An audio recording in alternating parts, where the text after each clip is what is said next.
Gəzərli başı söndürülür. Sakin ol, alın ol və üstünə gedir. İtəliyə də bilər. Tutub qəfil kəllə də vura bilər, diz də vura bilər. Düzdürmü? Müxtəlif variantlar var. Hardan biləcək bunlar baş verəcək? Mən necə şərait yaradacamsa, qarşı tərəf mənə o formada rahat hərəkət edəcək.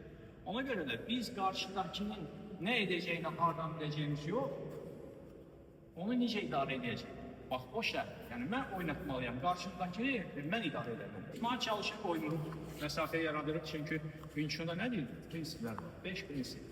Qoymuruq. Ayaq məsafəsi gəl, qol məsafəsi gəl, dirsək məsafəsi, çiyin məsafəsi yerdə farq edir. İndi o istisna hallar var. Artıq belə bir vəziyyətə gəldik, birdən tutdusan.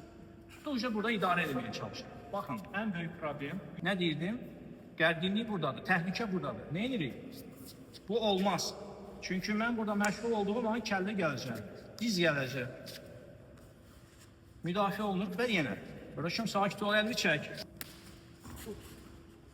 Öldürücü deyil, təhlükə yoxdur, amma bir saniyə onu şoka salır. Birdən çox. Tutub çəkirsə, baxın, kəllə gəlirsə, sən onu qarşıtmalısan.